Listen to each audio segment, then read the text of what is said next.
Hey legends, my name is Mo and welcome to the Can't Can Will podcast. I'm a Royal Marine who is dedicated to optimising human performance and want to bring you exposure to the fantastic people supporting the same aim. Today I speak to an individual who has experienced failure more than most, but used dreaming as a way of building resilience through personal adversity and led him to cross the Atlantic twice, redefining his disability, breaking 4 Guinness World Records, while striving to be better tomorrow than today.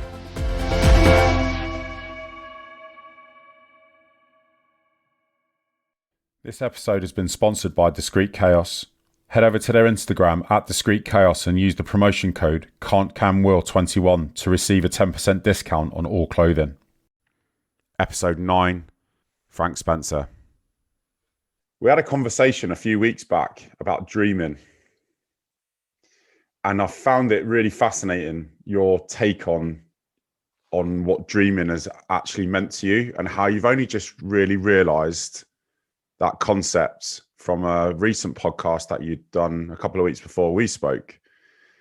So can I invite you to talk about that and your thoughts around dreaming? Yeah, it's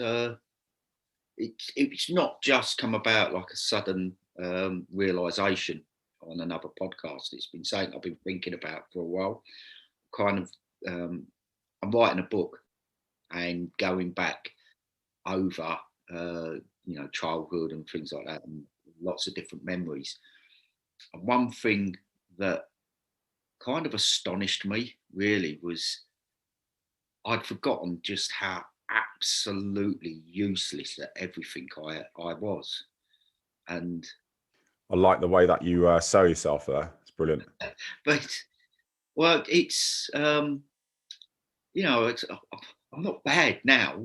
I was a Royal Marines commander. I was a volunteer for special duties. I worked undercover in Afghanistan. I've led men in war. And I've got 4 Guinness World Records for endurance events, and I beat the able-bodied record for rowing solo across the Atlantic by 36 days. And I've done that with one leg, which ain't bad, but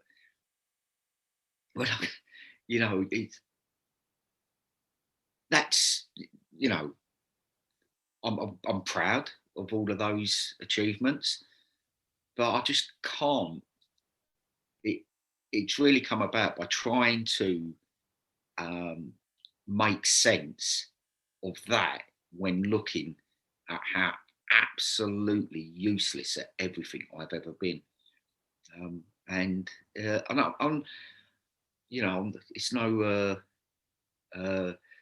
not like over egging things to make a point. I got all excited, so I thought I had a cup of tea coming. Everything and these ain't things that are just random things I happen to be bad at. These are things that I really wanted to be good at. These are things I tried. From, if we go sports, like sporting or physical things, I always thought I'd be good at cross-country running. I've no idea. I think it was because I was really bad at short distance sprinting. On this selection, the whole year got forced into a cross-country run, and you was given a ticket like as you came in. So number 1, number 2, number 3, number 4. In a year of, I think it was about 94 people in my year at school, I came 53rd. And this is something that I tried to be good at. I always played football, never made any of the sports teams. And I ended up playing for Sunday League team as centre forward for 4 years, centre forward. And I scored 2 goals. That's half a goal a season. As I said, it's goalkeepers scored more goals. You should play up front for Arsenal at the minute then. They'll probably get a bag a few more than they are at the moment. Well, we're not doing too bad at the moment. I'm 2 games on the ground. Fair. And everything breakdancing was a big thing when I was a kid. There was like a couple of films sort of came over from America. And I was just absolutely rubbish at that. I can remember there used to be like this disco for body poppers in Dagenham in one of the pubs. Yeah.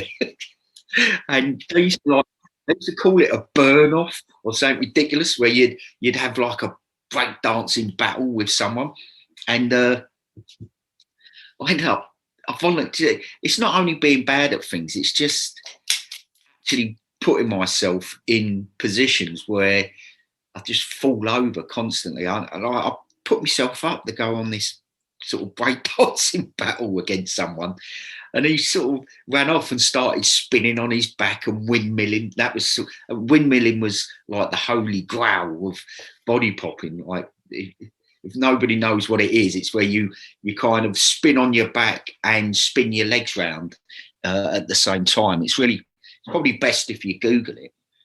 And I then stood in front of a massive crowd, and my brain just control alt deleted everything that I could do, and I just sat there and done a bad impression of a robot. People booed. I mean, I failed academically. I wasn't good at anything, absolutely nothing. Not only was I not, I had falconry. I had a kestrel. It flew away, obviously. Mate, I'm not joking. Everything I ever tried, I was always bad at. So if we look at that though, I speak to quite a few people now about failure, and I often say that failure is almost a passage of right to success. It's needed, but people are really scared of it, and they don't want to fail at anything for many different reasons. Yeah, I absolutely 100% agree with you. They call it resilience, don't they? Resilience is the ability to fail and pick yourself up and go again. That's it. It's to fail, to fall down. Sometimes you fail because the universe says not you today. Sometimes you fail because something bad happens to someone you love. Sometimes you fail because something bad happens to you. Sometimes you fail because you don't prepare well enough. Sometimes you fail because you just make a stupid mistake. There's lots of reasons why you fail, but it's how you pick yourself up and go again. If you keep failing against something and you keep picking yourself up and going again and bang your head against the brick wall, that's stupidity. That's not resilience, that's stupidity. And determination will only take you so far. And this is where the dreaming part comes in. And going back to saying how bad I was as a kid at everything, my dream was to be a Royal Marine. That's all I wanted to be. Well, I wanted to be a brave person. I thought I thought I was a coward. Can I just go back a little bit, because there's some really interesting parts there before we move forward. Do you think that we talk about failure, and I don't want to skip over that part because I think it's really important to try and expose a little bit more of your experience and your expertise about that. Do you think that as a child, you said that you failed at a lot? Did you know you were failing? Yeah. And so what was it that made, if you knew that that was the case, what was it that made you get up and go again? No, it's dreaming. I've always been a dreamer. It's one of those things that you kind of only just realise that you kind of been doing it a bit different to everybody else. You always assume that everybody else's experience of life is very similar to yours, you know, and it often becomes a bit of a shock where you go, oh, didn't you? Oh, right. Okay. It's like your family. I always thought my family was normal. Turns out it wasn't. And you only realise that when you get to see other people's families and the way they live their lives. And they're not normal either. a lot more normal than my family and upbringing. And it's the same with how you see yourself. And what I didn't realise was that I'd become not only an expert at failing, I'd become an expert in dreaming. I never lost a dream. This will explain it. Say I was rubbish at everything and I wanted to be a brave person. That's all I wanted to be. And for me, the epitome of a brave person when I was growing up was a Royal Marines commander. That's what I wanted to be. I didn't want the job. Couldn't tell you how much they earned. As a career, I wasn't thinking of it in terms. I wanted to be that person. The concept. Yeah. No, it's I wanted to be that person. That's who I wanted to be. Okay. And when you're 13, you have a careers fair before you take your options in school. And they had all the armed forces there. I went up to the Royal Marine and said, I want to be a Royal Marine. And it was a sergeant. And he asked me, he goes, are you captain of the football team? I said, no. He says, oh. I said, are you in the football team? I says, no. He says, we're really looking for the captains of the sports team. So, you're not really what we're looking for. Right? Now, he was an adult. He had that authority, but also he was an expert. He was a Royal Marines recruiting sergeant. His job was to go around and recruit people for the Royal Marines. And if he didn't know what was required or who could become a Royal Marine, this was to my mind, then who was I to question that? So any serious aspirations I actually had of joining the Marines went there and then as a serious career option. It had gone in that moment, but I never stopped dreaming about being a Royal Marine. That never left me. Why was that? I've got another failure to go. I went to the careers office at 18 and I was interviewed by Chief Petty Officer Smith, a name emblazoned on my brain, in my memory. And he turned around to me and said exactly the same thing. You're not what we're looking for. I don't think you're part of potential recruits course. That's at 18. And I still went back. And, the rest was history, as they say. So what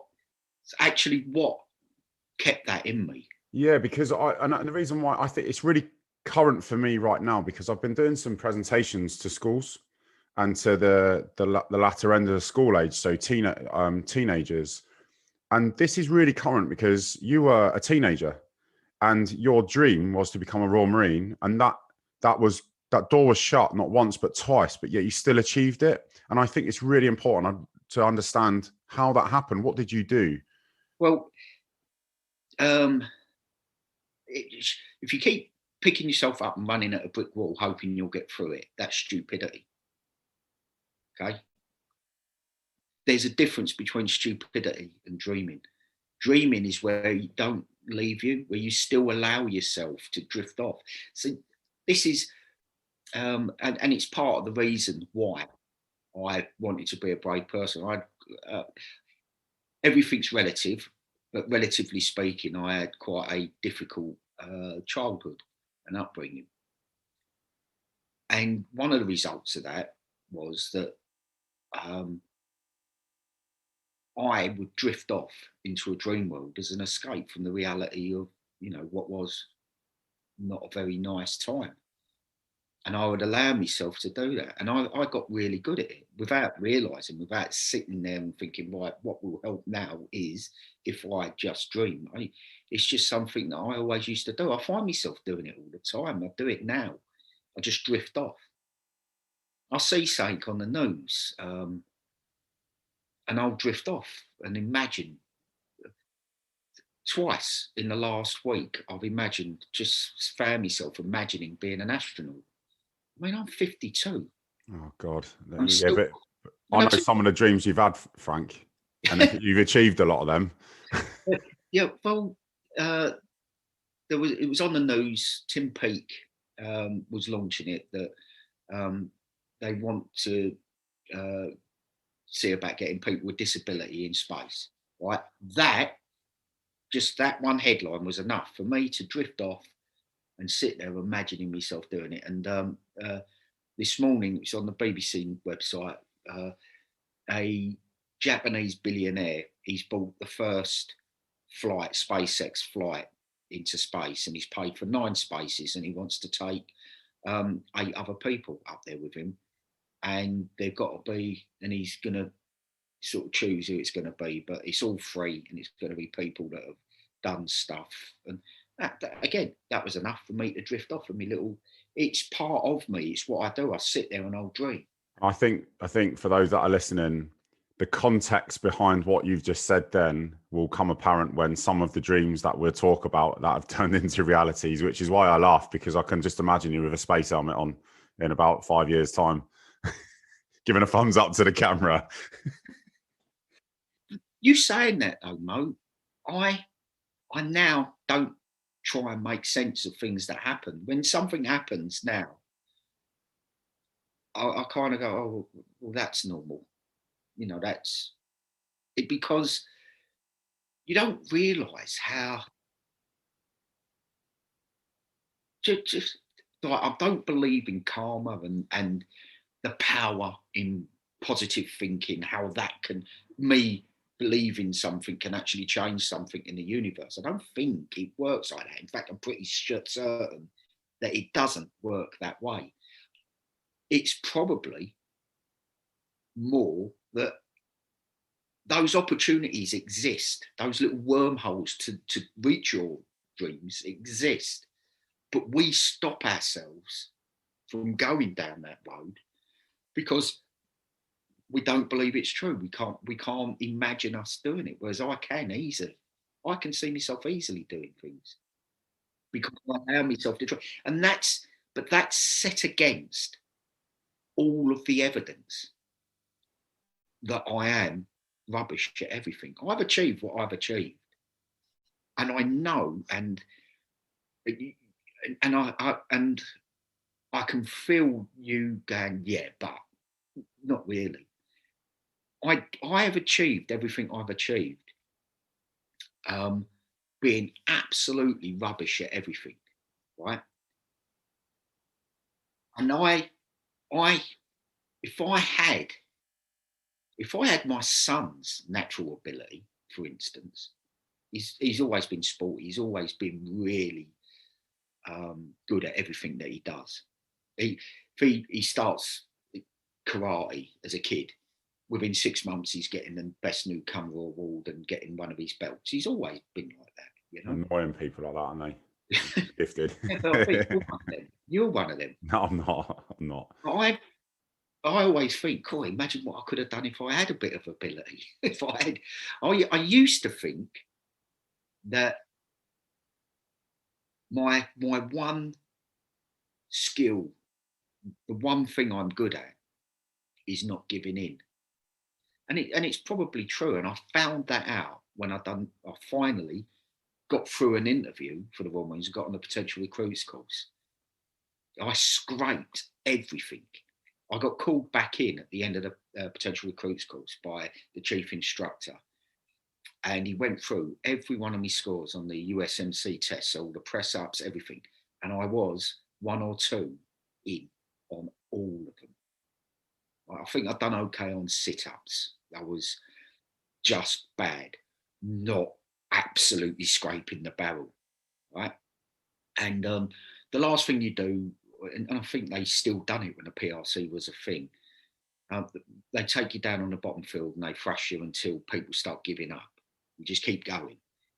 And the chief instructor, he followed me all the way around. I now know that they were looking through the scores and go, right, he's borderline, he's borderline, he's borderline. He's come down to have a look at himself. Right, that's the way these things. But then I didn't know that. And he followed me round. And I just done what I'd done all the way through and dug out. I threw up on everything as well. It's another thing that I've done. Threw up in the swimming pool. I threw up in the gym. Just kept throwing up. And it became a little bit of a joke amongst the DS. It was, oh, Spencer, you still here? You're not giving up yet? So people were dropping out left, right, and Chelsea. But I couldn't understand why. Why are you giving up? You're not as bad as me. That's what I kept thinking that, seeing these people give up, going, but you're a lot fitter than me. Why are you giving up? This is a gift for you, you know?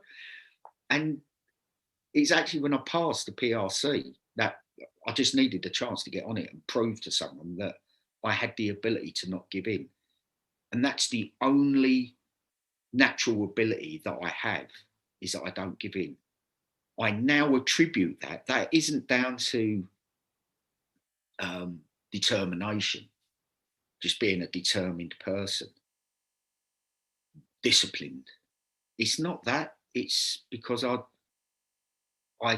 dream. I allow myself to believe that I can achieve certain things.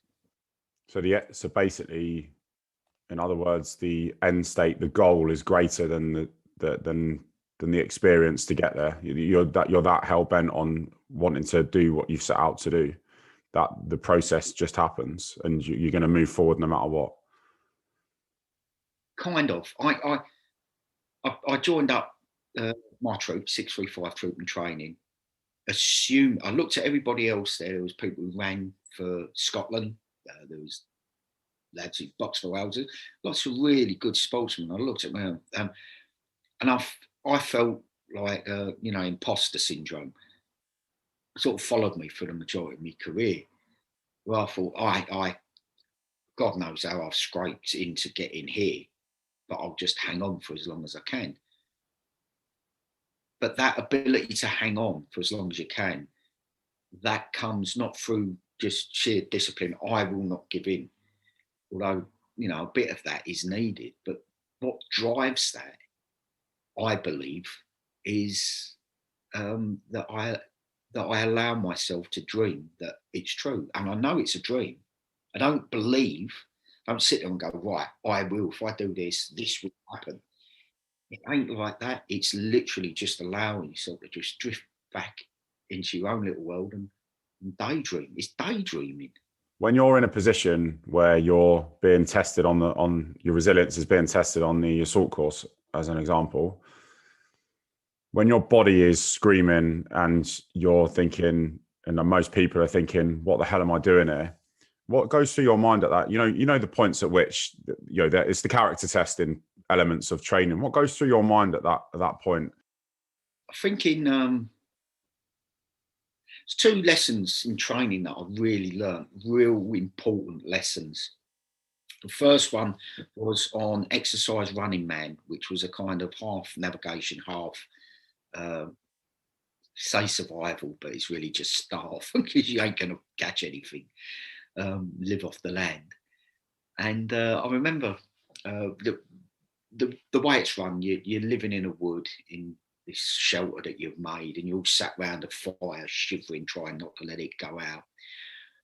And then the training team would come in and say, right, section commanders on us, and they'd go in and they'd be given the coordinates for another set of navigation exercise. So you'd go off and yonk around. And I remember thinking quite matter-of-factly, like you said there, I can't do this. I know what I can and can't do, and I ain't going to be able to complete this. And I remember going off knowing that at some point I'm just not going to be able to put one foot in front of the other. And then coming back and being absolutely astonished that I completed it. Wow, I could do it, but I definitely won't be able to do the next one. And the next one will come in, and it would be a repeat process. I get to the end of that one, I'm thinking, right, well, I definitely won't be able. And after about 3 or 4 of them, I had to come to the conclusion that, do you know what? Maybe I don't really know what I'm capable of yet. And that stayed with me. I still don't know. I still don't know what I can and can't do. And that's after 52 years of pushing myself. We realised then that we as humans, from the most unfittest, useless to the Usain Bolt and everything in between, we are absolutely astonishing bits of kit. It's just incredible. And we don't know what we can and can't do. So I learned that lesson then. And the second one was lying to yourself. And I can't lie to myself. And I still struggle when I see people do it, when they tell themselves a lie. And how that happened, or how I realised that, was whenever someone left training and they were always fitter and stronger and better than me, and I was always right at the bottom, and somehow I just, as people dropped away, I still hung in there. And every time they left, every single one of them said, it's not for me. And I knew that was a lie, because to get to the start line for joining the Royal Marines is hard graft. You can't just turn up at a quiz and say, I want to be a Royal Marine. They go, oh, there you go. Here's a uniform. You have to work at it for years sometimes. For me, since I was 13 maybe. But you can't just walk down. So at some point it was for them. Otherwise they wouldn't have got there, right? So what's changed? You don't know what being a Royal Marine is. We all know that it's training. It's a hurdle you have to get over. Now, if they'd got over that and And after the first 3 months, turn around and gone, yeah, it ain't for me. I get it. But it wasn't. And I knew that they were lying to themselves. And they all said it with conviction that, yeah, I tried it and it's not for me. And I thought, but that's a lie, because it was for you. And you still don't know if it is or not, because you're not a Royal Marine yet. You're a recruit. This is training. And I knew that I couldn't lie to myself. And that's the great thing that we get right, is the way we train our people is, it's right, here's the standard. This is what you have to do today. At any point, put your hand up and we'll show you the door. But ultimately, us screaming and shouting at you ain't going to achieve anything. You have to do this. And I think that's the one thing we really, or one of the many things we really get right, because it does, those moments when you get to that moment when you are hurting, what's the option? What do you do? I dreamed of being a Royal Marine. It was my dream. If I'd have gone, yeah, I'm a bit out of breath now, don't want to do this anymore, then that wasn't my dream, was it? So it's knowing that you can't lie to yourself. You can't turn around and go, yeah, I was so close, but I just couldn't get across the line, because that's a lie. You gave up. I gave up. I knew it was a lie. And do you know what, mate? When I rode across last time on my own, the last 2 weeks is the hardest thing I've ever done by a country mile. Those last 2 weeks were absolutely grim. I hit the wall, right, 2 weeks out from South America. So I was physically exhausted. The mental gymnastics I had to do to get out and row every 3 hours during the day. So I was doing 2 hours on, 1 hour off during the day, and 2 on, 2 off at night. The mental gymnastics I had to do to force myself out and row was horrific. And you're trying, your brain's telling you, look, if you rest now, right, you'll be a lot stronger in 4 hours' time, and you'll catch that. What you've missed, you'll catch that up. And I knew that was a lie. These circumstances were, there was a really strong current going north as you're coming into the South American coast, and we dropped 150 miles. I dropped 150 miles south. And that calculation of 150 miles was based on how fast the current goes up that way and how fast I was going that way. So I couldn't drop my speed. And I knew that calculation. And it was the ability to actually stare things and be honest with yourself, because there were times when it took me 40 minutes to actually get out the hatch, open it and sit down and row. There was one point I remember I was counting to 10. It took me 40 minutes of counting to 10 and going, right, I'm going to count to 10 and I'm going to go out. And I didn't go. I'm going to count to 10 and go. And it took me 40 minutes. And that honesty of knowing, when you're trying to lie to yourself, say, oh, but, if you rest, you'll be stronger. It's a lie. But it also works the other way, where telling myself that I can't do it, I also knew that was a lie. And I knew the reason. I was being honest with myself. I was absolutely very close to giving everything that I ever had. And I knew that. And I was honest enough with myself to allow myself to be forgiving whenever I got to 10 and couldn't actually open the door and had to count again. I knew I'd get there. I knew I would get out. And I knew that an hour and 20 minutes rowing is better than no hours rowing. But that sense of being truthful with yourself, that came from training and seeing how other people were able to lie to themselves. So that's a long-winded answer to your question on how you keep going when those moments where your body's screaming at you to give up, when you're a little bit out of breath or something hurts. You know, there's a difference between, like, you know, holding your hand in a flame. That hurts. That's ridiculous. It's doing damage. It's not that kind of pain, is it? It's just your body. It's knowing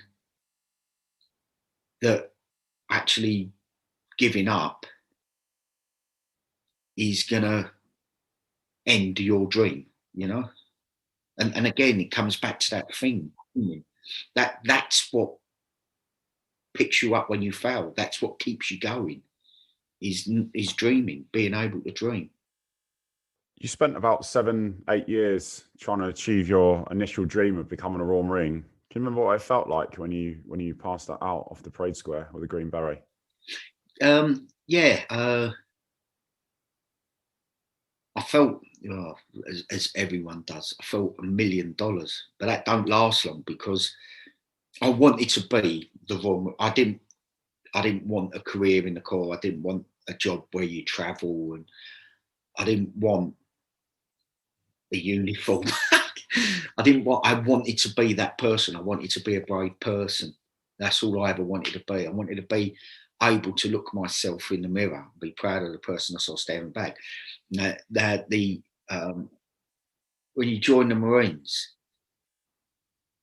you get that very, very initial and very, very quick feeling of, I've achieved something here. I am a Royal Marines commando. But very soon you're surrounded by other Royal Marines commandos, and that becomes the norm. And you start judging yourself by the people who stood around you. And the next goal for me, I always wanted to be a Royal Marine. I achieved that. My next goal, and something I strove all my career to be, was an average bootneck.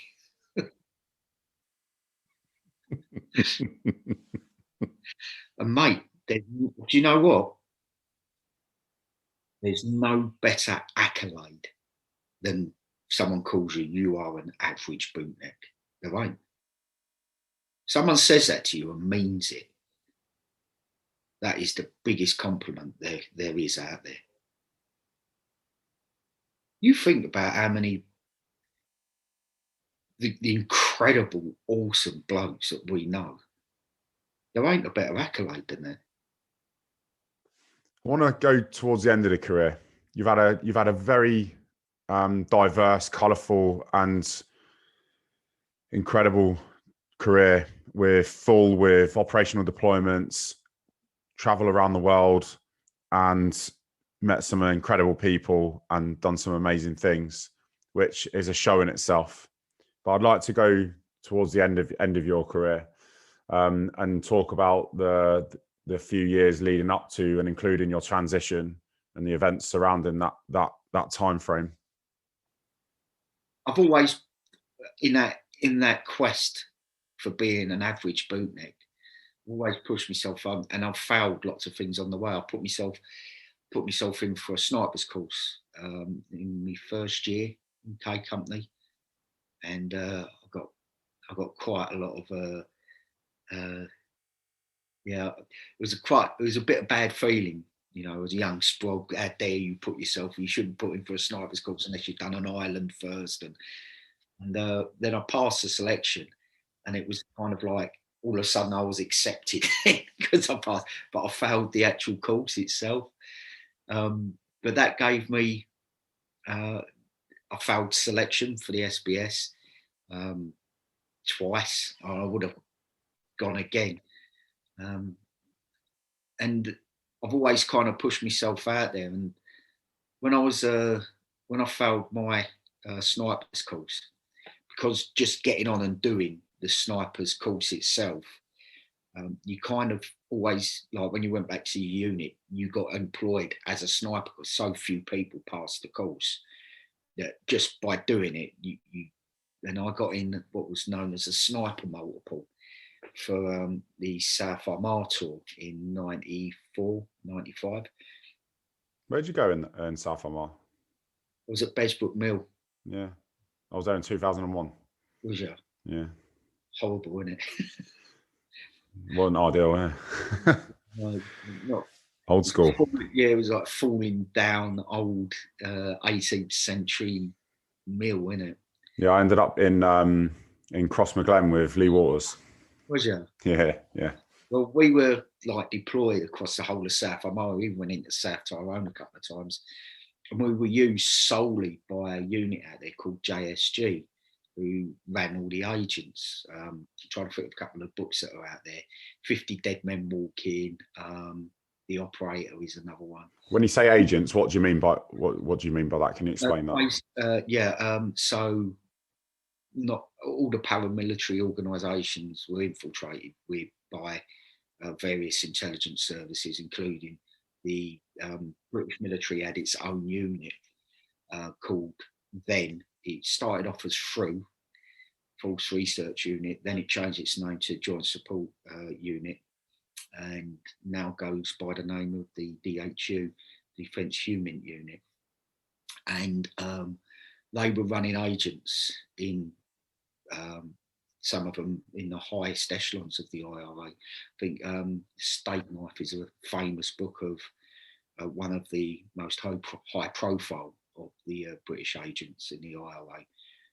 And we were basically their multiple. They used us for all their little operations that they were doing. So I got quite a privileged first-hand view of what the kind of work that they were doing, and it always stayed with me as a little bit of an idea. It was a little seed was planted in the back of my head. I then went off and failed selection. I had to get special dispensation for my age to go on selection. The cut-off age used to be 32, and I was 32 on selection. I failed, come off really early, then had to go straight back on the next one when I was 33. I came off that again quite early, and went back to Paul, and always remember the Sergeant Major of T-Wing, do all the training there. He said, what happened then? I said, well, I didn't cut it. He says, what do you mean you didn't cut it? I said, well, you get some blokes who just go out and drink and smoke and run 5-minute miles. Well, I'm the opposite end of the spectrum. It was never going to be easy, and it wasn't. And so I gave it everything I could, but I just weren't good enough. And he went, oh. And then I said, and I don't know where it came from or why I said it, but I said, you know what though? It is a bit upsetting. I go, you always get that one bloke, like when it's absolutely honking down you 3 weeks up on Senny Bridge and there's still that idiot making jokes, laughing and joking. As that's me. I don't get fed up with things like that. So I know I've got it in me. He went, wait there. And he went off and he called me into an office. And I spoke to a young officer, I take it. And he said, right, we've got a good relationship with Hereford, with the SAS. And he goes, we'll try and get you back on selection. He said, train as if you're back on. So that's what I did. I trained as if I was back on. And then I weren't on the signal, so I didn't get called forward for selection. I rang him up and I spoke to the OC at T-Wing, and he says, I gave me name, and he said, I'll call you back. And he called me back later that day, and he says, look, it ain't good news. It came down to the fact that you came off early in selection both times, and also your age. If it was just one of them, so it was the fact that I was old and crap. But after that, after getting, I suppose, selection out of my blood, I was in Charlie Company in 40 Command. We then went straight to Iraq, and I was a section commander on the initial, flying in invasion, which was amazing. 2003. Yeah, on L4 day. I still. That's soon, isn't it? The anniversary. Yeah, 23rd.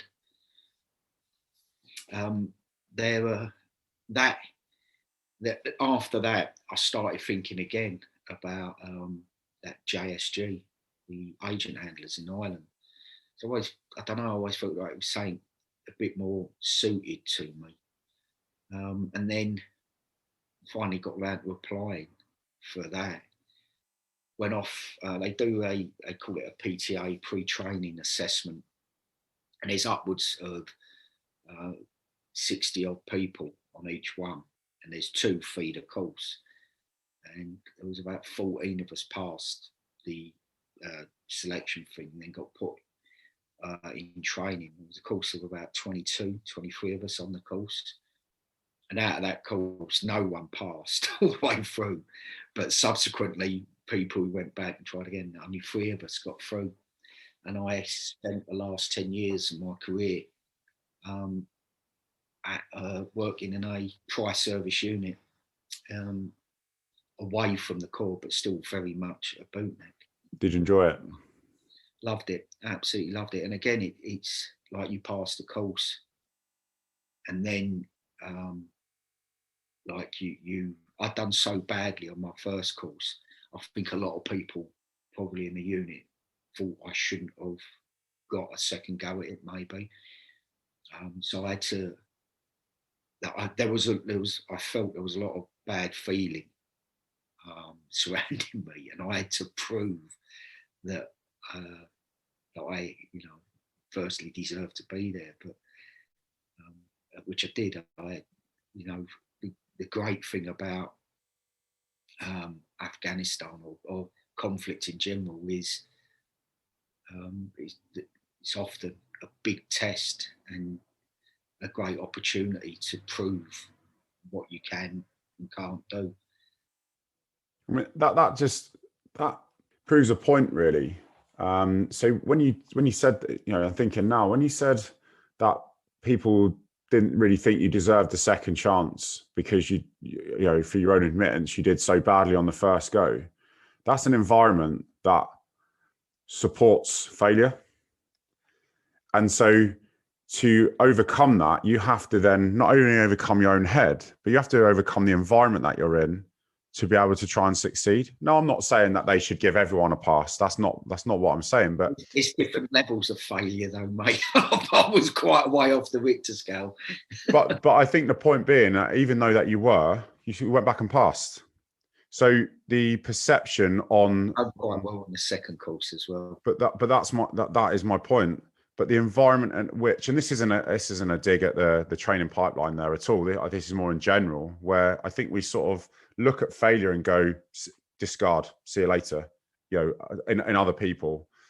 And the person has to individually, by some ways or means, overcome not only what's going on in their head, like you said when you was in training, you mentioned about, I don't think I'm going to get round in time. And you kept going and you did. And then you had to believe, the belief came, but also the environment that you're in. And I suppose it sort of begs the question whether we sort of often talk about needing failure for success, but is there a different way that we can create an environment to nurture, sounds a little bit woolly, but to improve success and develop people? I think, I think I know what you're talking about, and it's something that I saw the negative side of that.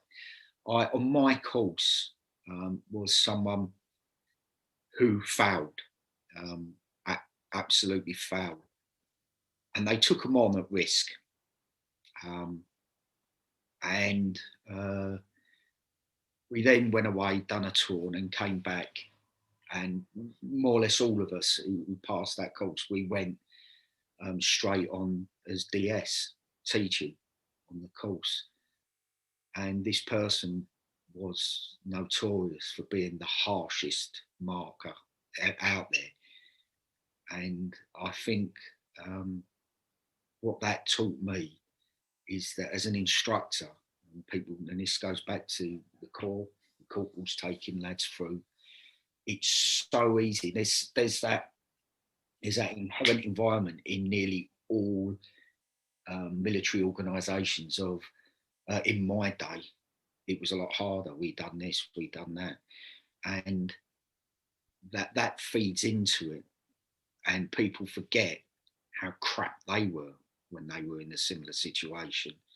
And I think that's what you need from all instructors, first and foremost, is humility, is absolute humility. And then fairness, because I failed. And I've needed to fail because I haven't reached the required standard. But, so I'm not saying pass everybody, because you can't. People need to fail. But as instructors, you need to have the humility to understand how crap you were in a similar situation. And I think that's often lacking, or can be lacking. When you see it all the time, recruits nowadays, they're just, it's like a holiday. They're doing this and everything. Like, it ain't even the military. It's like you speak to anyone who's in their 50s or 60s, they'll tell you how easy kids have got it nowadays. Forgetting that when they were growing up, you had free university. You could have gone to university if you wanted, all paid for, not spending the next 50 years of your life in debt. You had a house. You could actually move out at 20, move out and move into a house, get married and have a house. You had a job for life, Lots of things that kids haven't got now, but people don't see that. They just assume that they had it hard and everybody's a weakling now. It's a load of rubbish. You see it when people talk about mental health. Well, I didn't have it in my day. No, because you used to get drunk and beat your mum up, or beat your wife up. That's what you used to do. It was just manifested in a different way. But it's that thought process of it was harder in my day. I had it harder. I'm a better person. Why do you think that is? Do you think people are scared of other people being better than them, or that they're not secure enough in their own abilities, or why do you think that comes about? Without actually studying it and thinking about it to any level, probably a little bit of all of them. People throw up a mask. They don't. Around the Atlantic, right, one thing it does do is it throws up a mirror that you can't look away from. You see who you are. And that's what people do. They throw up mirrors, they throw up screens of who they want to believe they are. And modern day, in general, doesn't throw up those times, those hardships, not in the way that we think of, where you do actually see who you are. That's what war does.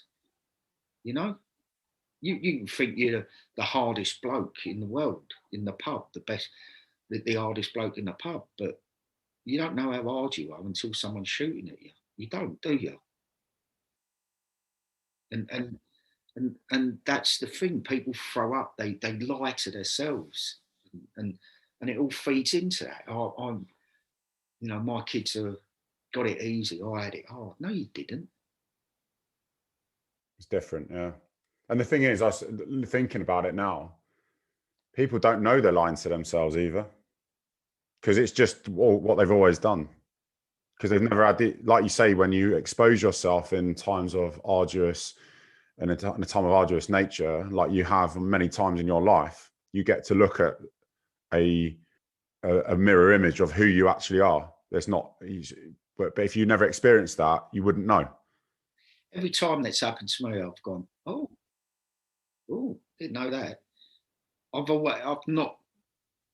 not ever been able to throw that belief cloaking device up in front of myself, because everybody suffers from low self-esteem. Everybody does, but it's to what degree, and it's something that it's been debilitating for me. And it's been something that's been all through my life, where I've always believed that I was a coward. That's why I wanted to be a Royal Marine. Why did you think that? It's quite specific reason behind that. It's not like a conglomerate of lots of little things. It's I grew up in, like, my dad was a violent alcoholic. He used to beat my mum up, like, really badly, beat me up at least once as well. And when he used to do it, my mum used to cry for me to come and help her. And I'd run in as a top and freeze in the door with fear. And that just stayed with me, all my life, that I was a coward. It weren't,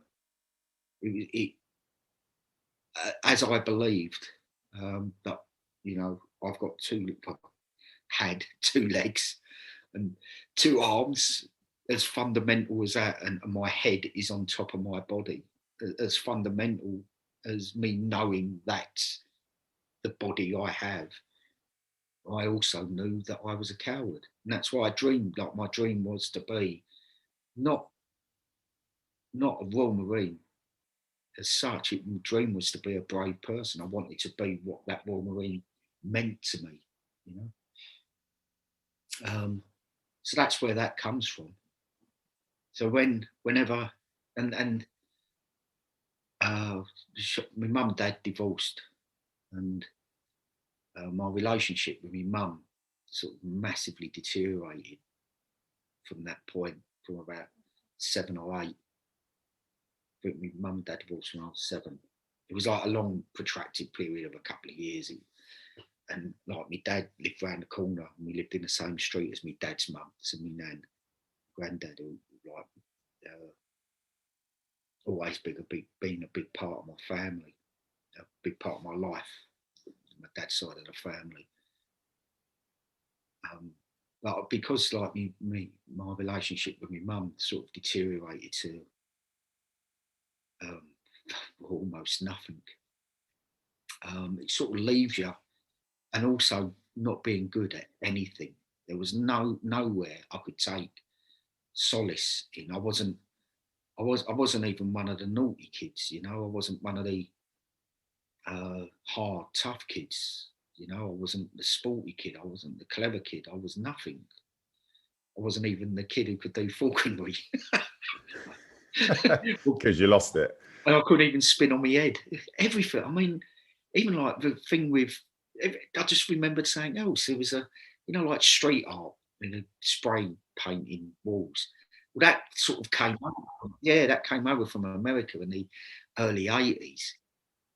Like the subway art things. And I decided, I'm going to be one of them. And there was there's some kid who was really good at it. He had like a little gang. And we done one on an underpass on the A13. He'd tagged them. It went so bad that he went back and sprayed over it because he didn't want it associated with him, because it would be bad for his rep. His tagline. Yeah. Yeah, he sort of went over and destroyed it because he didn't want it associated with him, even though it was me who done it. Do you know, I did a recording with Jonah. It was the first one that I did, a podcast, and he said something in that recording that I think is quite appropriate now. Matt Lowe, PTI, Jonah. Yeah. We went to America with, and he said to me that where darkness shines, light shines elsewhere. And I think that saying is more than appropriate for you, because where darkness would have shone when you were younger, the light was through dreaming, and you've been able to forge a way through. It was horrible, being rubbish at everything is difficult. It's not an easy burden to carry. And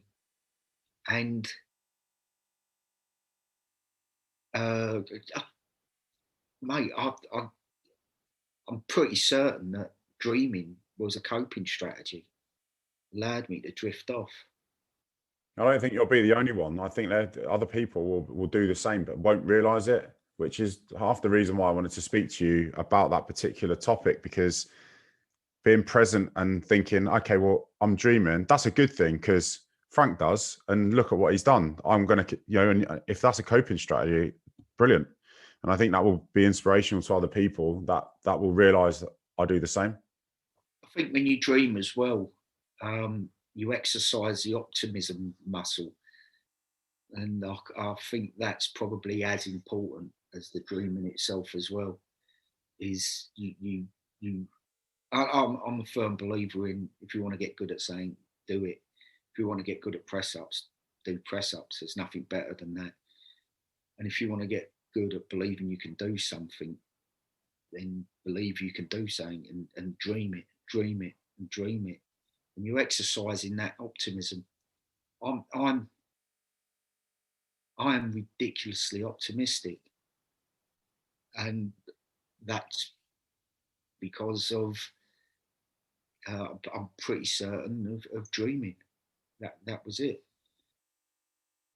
For those listeners that have got an ear for detail, when you were describing your body and you said you had a head, 2 arms and 1 leg, can you go back to that time and that situation where 2 legs became 1? Yeah, I was travelling back to work after a Christmas leave, and I come across a car that had crashed into the central reservation on the M3. I immediately pulled over to help out. There was 3 Polish people, two guys and a very, very heavily pregnant Polish woman, and they were obviously in shock. But as I was sorting them out and checking them over, another car crashed into theirs with such force it flung the gearbox out. And the gearbox travelled about 70 metres, hit me, knocked me about 12 metres over the barrier on the side of the hard shoulder, and took me right leg off below the knee, and completely dislocated my left leg. I was conscious throughout. Luckily I'd done 3 Afghans, so like sort of amputations was part of. Sorry, I laugh at that because I laugh at that. Luckily, I've done 3 Afghans. There'll be people listening to this that go, I wish I'd never done one. But obviously in the context of this particular situation. The reason I say luckily, though, is because a lot of people see an irony. They say, oh, you came through all of that. You've done 18 months in Afghanistan, came through that unscathed, only to lose your leg on the side of the road. But the way I look at it is, losing my leg on the side of the road was life happening. But if I hadn't have done those Afghans, I wouldn't be here now, because the truth of it is I reacted and saved my own life. I got a passing Rastafarian to try and get a tourniquet on. And when that didn't work, I got his daughter to stand on me groin to shut the femoral artery down. And that's what saved my life. And actually, by the time I got to hospital, I'd lost over half my body's blood. They couldn't take me by ambulance. They had to fly a helicopter. So I'd lost so much blood and give me a transfusion on the side of the road. I was bang on a knife edge between life and death. And if I hadn't been to Afghan, if I didn't have that resource in me, which is, it sounds odd, but when my leg, looked down, saw my leg there, I went, excuse the swear word, but for case of accuracy, this is exactly what went through my head, and I can remember it really clearly. Fuck, my leg's gone. But that's not important. I've got to stop the bleed. And it was that quick. And if it hadn't have been that quick, I wouldn't be here now. I would have bled out. What was it like to be on the knife edge, as it were? You know, you said you was at a 50-50. Were you present? Did you realise that was the case, or were you focused on fixing yourself? I had a real sense of the abyss right next to me as a real tangible thing. If you read the when I rode across the Atlantic first time with a team of 4, me and the guy I rode with, Cal, we sort of taught each other poems to pass the time as we was going across. I taught him If, and he taught me Invictus. And black as the night, from pole to pole, I thank whatever gods may be for my incomparable soul. You read those lines, that describes as perfectly as anything I've ever heard that moment of being there and feeling the abyss there. That's what it was like. The ambulance turned up and they got a proper tourniquet on. I knew I was going to live. I knew that the only thing that was wrong was lack of blood. And I knew that once the ambulance got there and they shut that down, I was going to live. Were you still conscious in the ambulance throughout the process? Like what? Yeah, my last thought was they said, right, they couldn't, first thing that the paramedics got there, I was like, lads, give me morphine.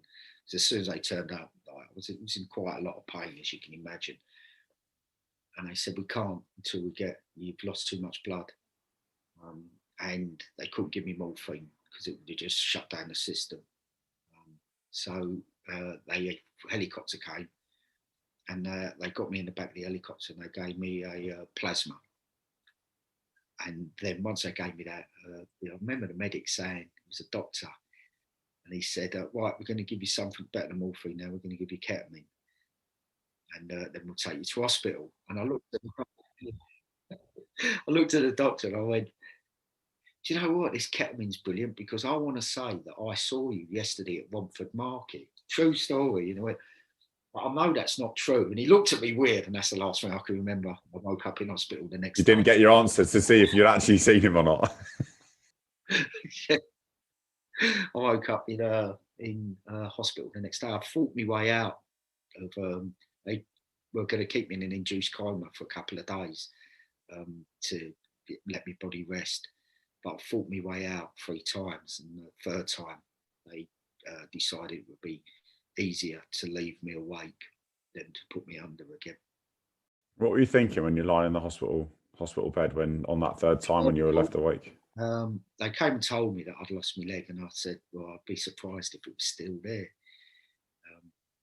So I knew I'd lost my leg, but really, that night was such a struggle and a fight to stay alive that when I actually woke up in hospital, I was like, yes, my leg's gone, but I'm here.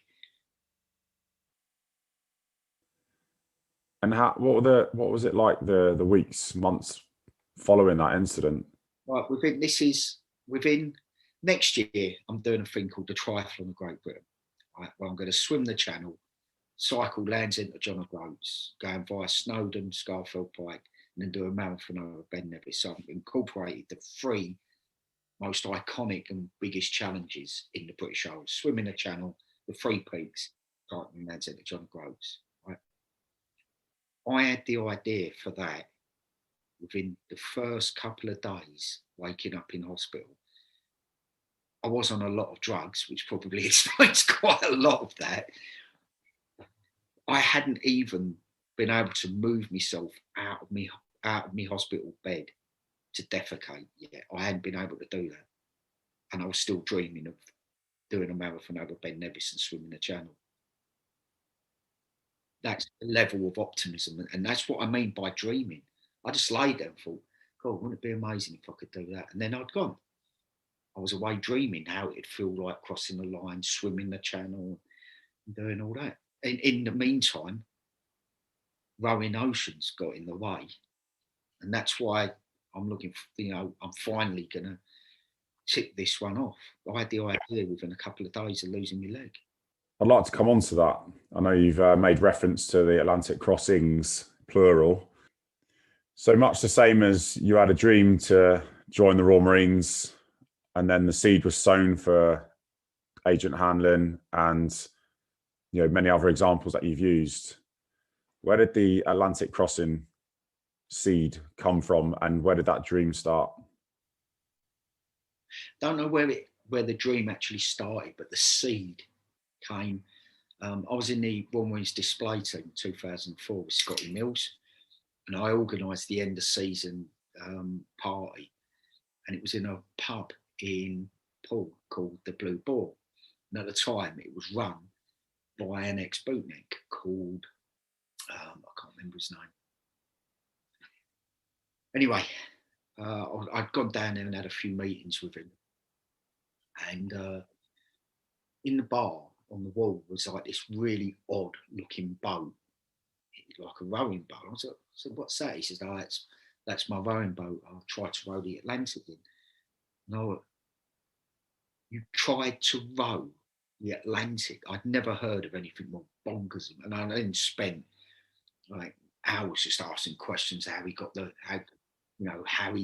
money to do it, where he, how he got the time off the call, because he was in the call and done it. I was just utterly amazed. And also, I dream, like, I romanticise things when I dream. And I thought about the romance of a human pitting himself against the entire Atlantic Ocean in a rowing boat. That just seemed so incredibly fantastic in its own right. And then I ended up in losing my leg and then going to Headley Court. And in my first time I turned up at Headley Court, there's a bloke in the bed opposite me. And he's got no legs. He sat on his bed, no legs.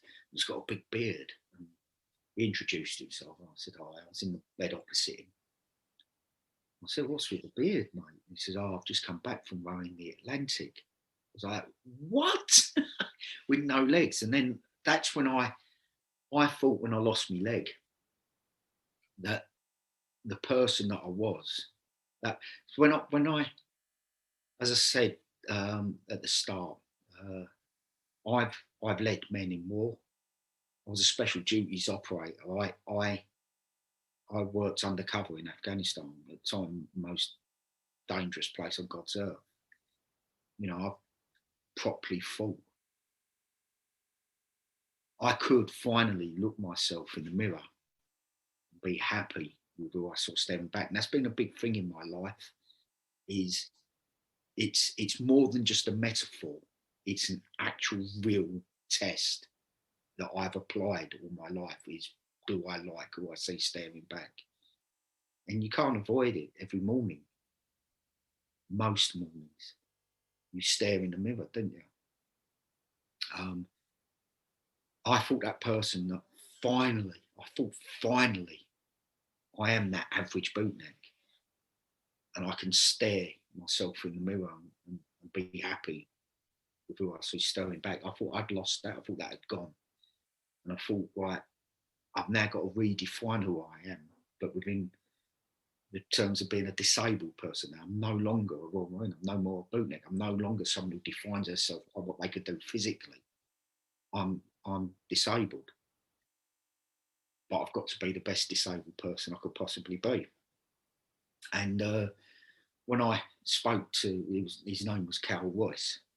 He just rowed across the Atlantic with Road to Recovery, where there was 2 able-bodied guys and 2 military veteran amputees. And that was the first time I realised that side of my life was still open. I could still do things like that. And I then got an email shortly after I started walking for the first time again on a prosthetic. So it was towards the end of my first year as an amputee, looking for volunteers to put together the first all-amputee crew to row an ocean. And I applied and I made it my mission that year I was going to get a place on the boat, even if it was reserve. I didn't care. I was going to be in the team. I actually got on the boat. I wasn't a reserve. And so when I set off to row with Road to Recovery with Cal, that guy with a big beard in the bed opposite me, he skippered us across because he'd already done it. I didn't set off to just row an ocean. I set off to look in a mirror on the other side of an ocean to see if I liked who I saw staring back. So that's what drove me the whole way across the Atlantic, was I wanted to get to the other side and be able to stare in a mirror. And I've actually got a photo of that moment. I said it wasn't a metaphor. It's something that I've lived my life doing. And I actually got me missus, like we got to the other side. We had all the press and everything, and I needed to go to the toilet. I got me missus. I said, You come with the top. She had to come with me anyway because she couldn't stand up. She was swaying everywhere. You like that for about 3 days afterwards. I had to get taken to the toilet and everything. And I said, "You take me to the toilet." She took me to the toilet. I got her to photograph the first mirror I saw, me staring in a mirror. And I got across, and was able to stare at myself in the mirror and know that I'd done it. Relief.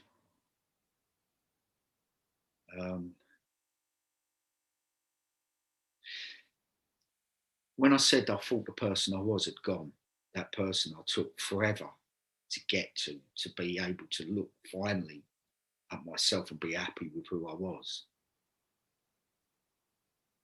When I lost that, when I lost my leg, it was almost devastating.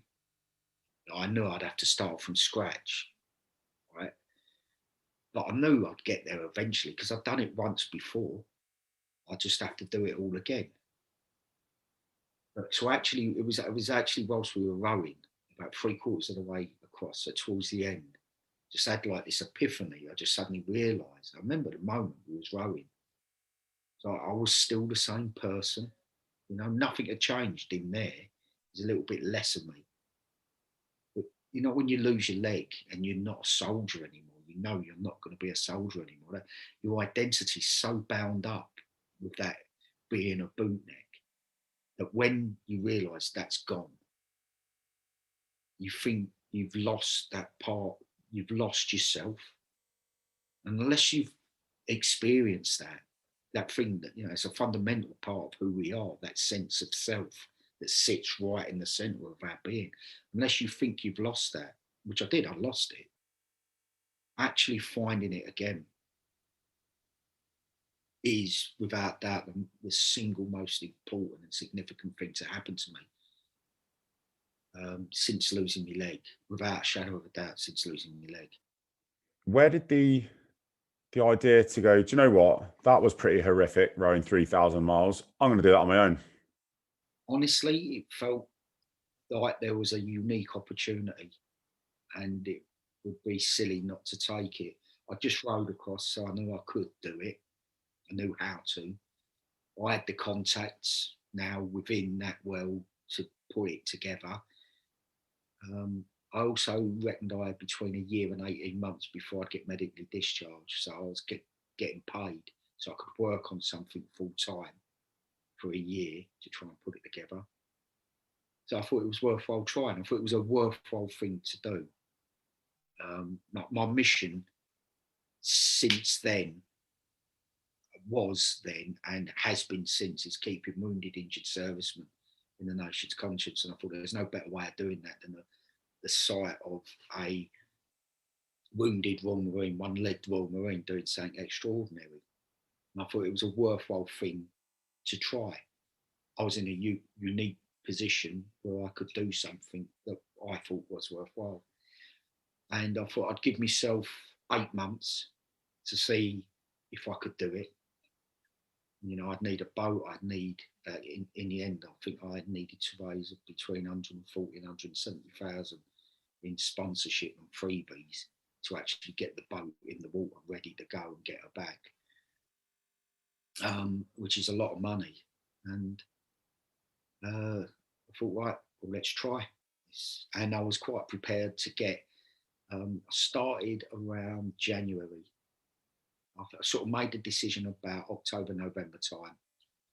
I thought, well, I've got a year. I'll get to August. If I can get to August, September, if I've got nothing, if I've got no sponsorship, then I'm quite happy to put my hands up and go, I gave it a good go and it was something worthwhile trying, but it just hasn't worked.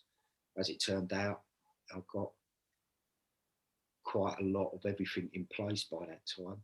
And I surprised myself actually that, you know, it looked like I'll be able to do it. And what was clearly not having 3 other people in the boat? What was some of the significant challenges you faced when you did the solo crossing? And did you expect them to happen as well? No, I expected to really struggle on being alone. I didn't. I always thought that I'm quite a needy person. That I like having other people around me. But actually being on my own was easy.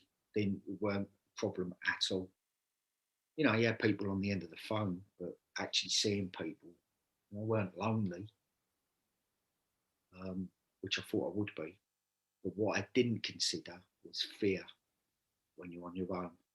Been in the fear just ate into every part of your being. In what respect? The fear of death, or not achieving the goal, or no. Fear of being deaf, I suppose. The fear of being. I was in a tiny rowing boat, and at times the closest human to me was in the International Space Station. You know, I was the only human for hundreds of miles, and there was a period, a couple of weeks after going past the Canaries, where you kind of getting towards the middle of the Atlantic. And I was just hit by these horrific waves and weather, and you can't.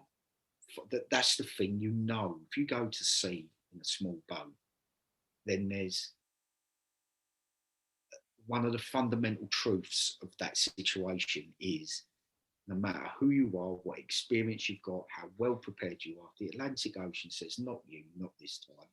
There's nothing you can do about it. You have to acknowledge your own insignificance compared to the might of the ocean. You have to. And understanding that and how incredibly powerful, like tiniest little flick, the ocean's finger, and that's your boat gone. And just being in that situation, in those big, angry seas, big breaking waves. I mean, one of them was close to 50 foot. And I know that's my boat was 22 foot. It was double the length of the boat. Ended up, I thought this wave was going to capsize the boat right over. It was huge. You're going backwards and you can see it going up as you're going up it. In the end, it scooted down, it surfed down this wave, and it done 14.7 knots down this wave. Give you some kind of context, when you're rowing, a good rowing speed is like 3 knots, 3.5 knots. So put that into context, the boat ended up doing 14.7 knots. That's how big that wave was for me to shoot down. It weren't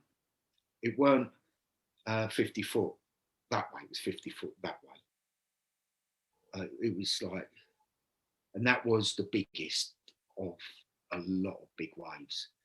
We were just smashing the boat. I mean, in the cabin, quite a few times, like my alarm would go off to get up and go out and row.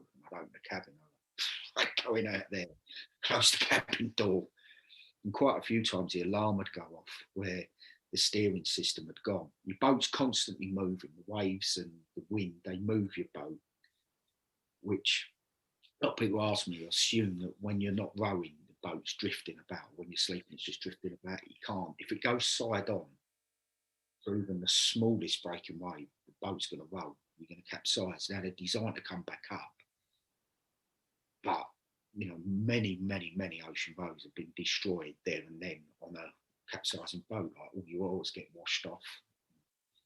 You know, everything. Sometimes they don't come back up the way they should.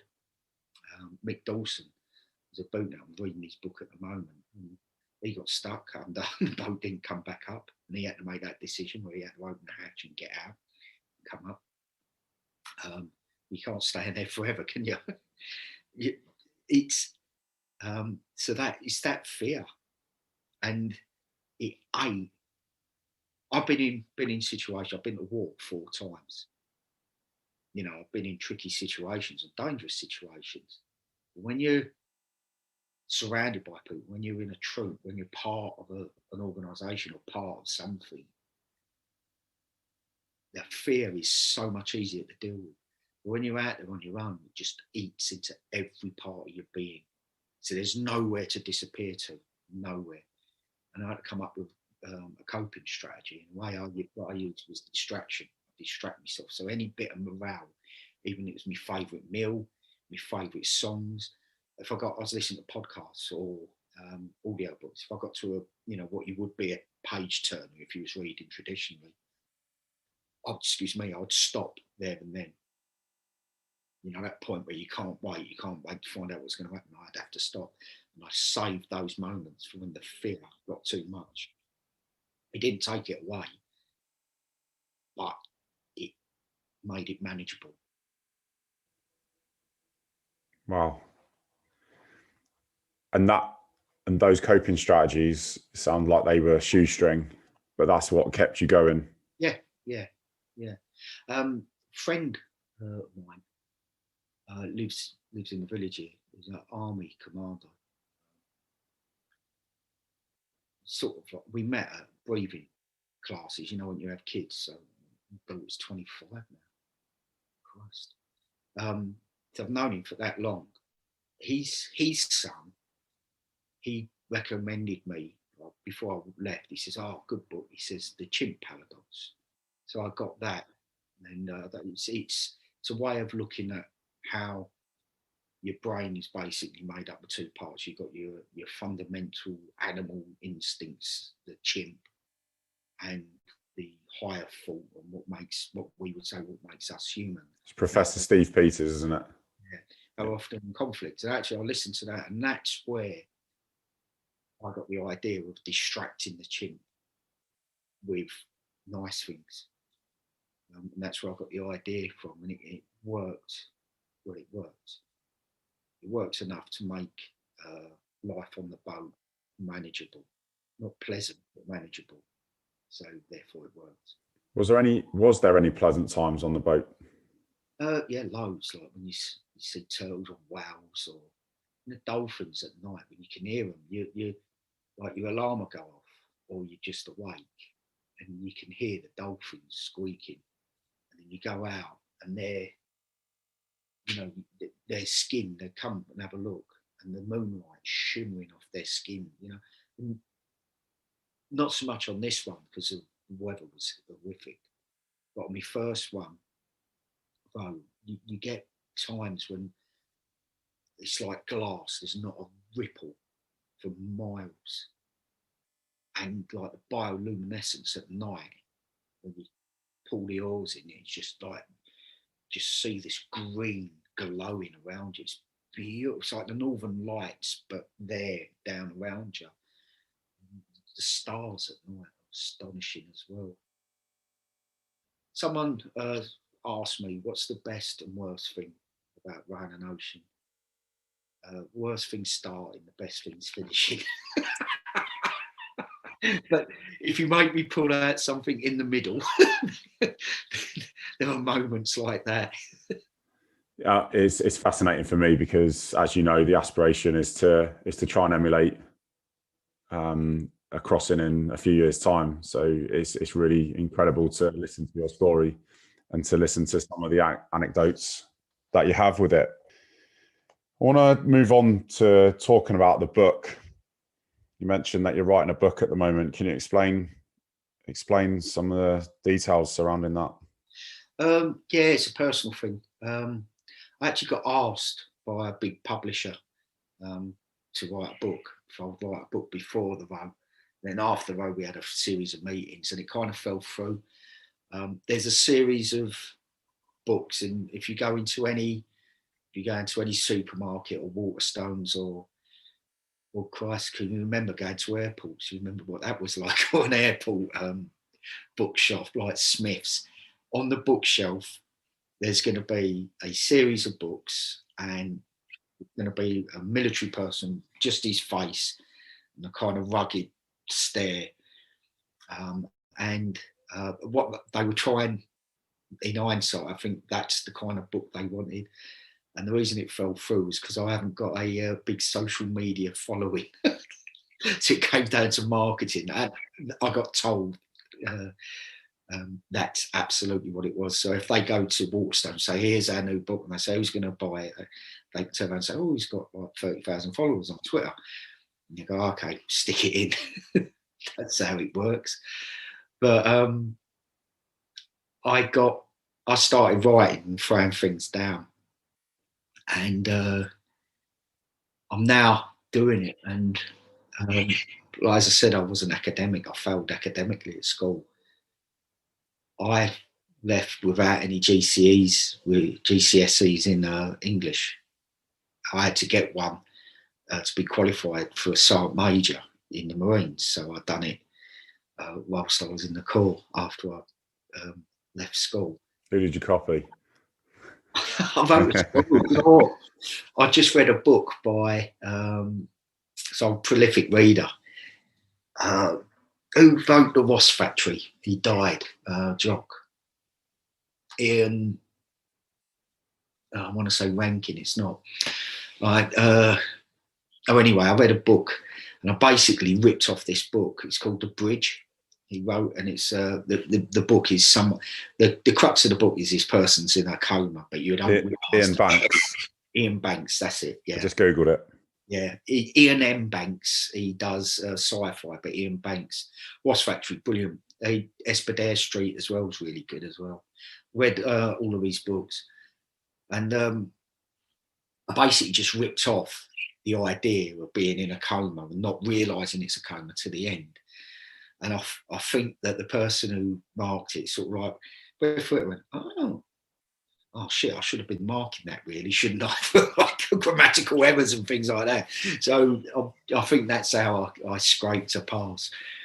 But as I say, I'm a prolific reader and I'm writing now. And I'm really, really proud of what I'm writing. Don't know what's going to happen, don't know if it'll ever see light of day. I might be deluding myself, I don't know. But I genuinely like what I'm writing, and what I've done is I'm telling like my whole story, but if you can imagine, in 55, which are the days that I was at sea, 55 short chapters. So it's like, if you write a book about rowing the ocean, it's like day one is very much like day 37, which is very much like the 36 before that and the however many afterwards. They'd be pretty short chapters. Yeah, it's a bit wet today. Surrounded by sea yet again. No, mate, that sounds incredible, and I very much look forward to reading it when it comes out. Mate, thank you very much for your time. I appreciate it's limited. You've got a lot on, and I am keen to follow your triathlon challenge in next year, and if I can support in any way, please give me a shout. I think it's incredible what you're doing, and you will be able to, and I'll take you up on that offer, definitely. But I think it'd also be remiss of me not to mention a shout out to anyone that knows Ian Wright, because Frank's been trying to get hold of Ian Wright to go. He's got a new podcast, and as you just listened to the last hour and a half, he's got an incredible story to tell. So if anyone listening can get a message to Ian Wright to get in touch with Frank, or myself to get in touch with Frank, amazing. Yeah. Ian Wright's my life hero. Do you know why? Go on. He never gave up on his dream of being a Premier League footballer or being a professional footballer. Well, everyone knows it didn't happen to him until he's late, but actually listened to his book whilst I was rowing across. And he grew up in difficult... He had no male role model that he could look up to. That's where that whole story with his teacher famously came about, because he gave him someone to look up to, and he, for the first time, sort of like put Ian on that road, and he never gave up believing. After all the knockbacks that he had, and all the times that he went and their trials with this club, that club, never went anywhere. And he got called back once by Palace, and went the second week, and then the rest is history, isn't it? There you go. Dream. You two would have an incredible conversation, without question of a doubt. Frank, as I said, mate, you're a legend. You're not a failure in my eyes and many other people's eyes. You're an incredible bloke, and the evidence outweighs and argues against your opinions. But mate, awesome to talk to you, pal. Thank you very much for your time. Cheers, mate.